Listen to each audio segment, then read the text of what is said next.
आज हम लोग डिस्कस करेंगे डिस्कनेक्शन और रिकनेक्शन के संबंध में। डिस्कनेक्शन और रिकनेक्शन जो होता है, आप लोग एसएनटी से हैं, काफी इंपॉर्टेंट चीज है जिसमें आप अपने गियर्स का मेंटेनेंस करते हैं, कुछ केबल मैगरिंग करते हैं, कुछ सिग्नल का मेंटेनेंस करते हैं, कुछ पॉइंट में मेंटेनेंस करते हैं, जिसके लिए आप लोग डिस्कनेक्शन लगाते हैं और उसको परमिट हम लोग करते हैं। आप क्या करते हैं, जब डिस्कनेक्शन आपको मिल जाता है या आपने जब डिमांड की जाती है तो आप कंट्रोल को बोलते हैं कि मुझे आधा घंटा 1 घंटा का डिस्कनेक्शन डिमांड किया गया है, 45 मिनट का डिस्कनेक्शन डिमांड किया गया है। कंट्रोल यदि परमिट कर देता है तो आप क्या करते हैं, कंट्रोल से एक प्राइवेट नंबर एक्सचेंज करते हैं। प्राइवेट नंबर एक्सचेंज होता है, उसके बाद फिर आप इनके डिस्कनेक्शन मेमो पे लिख करके दे देते हैं कि भैया इतना बजे से इतना बजे तक आपको डिस्कनेक्शन परमिट किया गया। जब डिस्कनेक्शन के तहत यदि मान लीजिए कि ऐसी एक परिस्थिति बनती है कि जैसे 116A का ये डिस्कनेक्शन मांग रहे हैं और 116B आपका फ्री है, तो आप उस पर से गाड़ियां चला सकते हैं।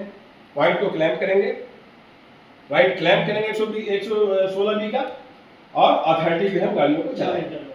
ठीक है, पॉइंट लॉक करके। तो उस कंडीशन में हमें 2 पॉइंट क्लैम्प करने पड़ेंगे जब होम की अथॉरिटी आप देंगे, 116B और 113AB। ठीक है, आगे वाला जो है सो उसके बाद तो फिर आपका S17 है ही है।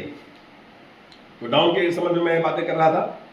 डिस्कनेक्शन जब खत्म हो जाता है तब बात आती है रिकनेक्शन की। जब इनका काम हो जाता है, रिकनेक्शन के पहले अपने को एक करस्पॉन्डेंस टेस्ट किया जाता है, ये रेलवे बोर्ड के गाइडलाइन के हिसाब से।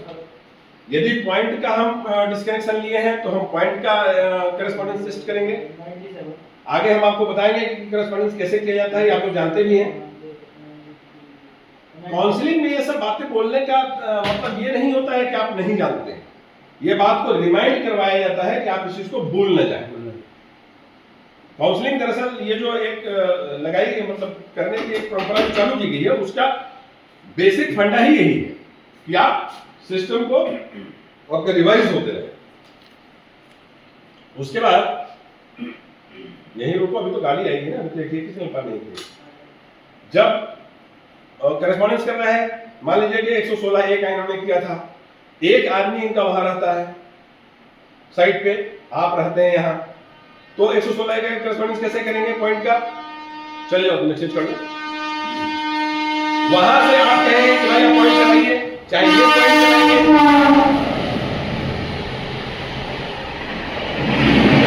116A का जब हम लोग करेंगे या 116 का जब हम लोग करस्पॉन्डेंस करेंगे तो आप यहां से मान लीजिए कि अटेंडम उस पॉइंट को आप चला दीजिए रिकनेक्शन के पहले, और उनसे पूछिए कि भाई बताइए कंडीशन क्या है पॉइंट की। अगर आपने मेन लाइन को लगा करके उनको पूछा है और वो कह दिए कि मेन लाइन लगी हुई है, इट मींस कि ओके, करस्पॉन्डेंस आपका सक्सेसफुल है। अगर मान लीजिए कि आप मेन लाइन लगा और वहां से कह भैया तो रिवर्स लगी हुई है, तो करस्पॉन्डेंस फेल हो गया, आप रिकनेक्शन स्वीकार नहीं करेंगे किसी भी कीमत पे।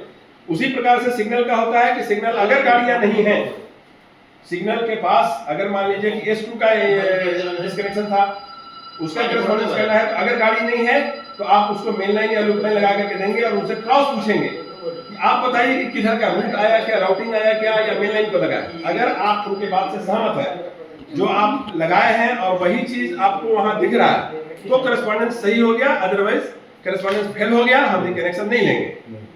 ठीक है, उसी प्रकार से आपका ब्लॉक इंस्ट्रूमेंट का होता है। ब्लॉक इंस्ट्रूमेंट को जब रिकनेक्शन देने लगेंगे तो हम पहले उसको लाइन क्लियर पे करेंगे, उसके बाद ट्यूबवेल पे करेंगे। ट्यूबवेल ऑन करने के बाद यदि वो ब्लॉक हमारा लॉक हो जाता है तो करस्पॉन्डेंस सही है, अदरवाइज करस्पॉन्डेंस गलत।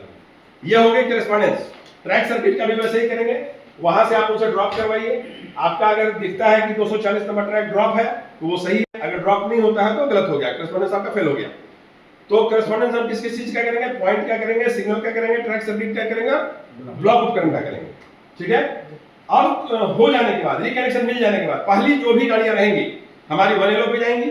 1L कहां तक, जब तक उसका बर्थिंग ट्रैक सर्किट लाल नहीं हो जाता है तब तक उस सिग्नल को नहीं देना है। जैसे मान लीजिए कि 100 S2 का इन्होंने दिया, होम सिग्नल है, तो ऑल इन वन ट्रैक पे जब गाड़ी आ जाए तब आप वहां से उसको दीजिए 1L पे, उसको स्मूथली स्लोली जाना चाहिए।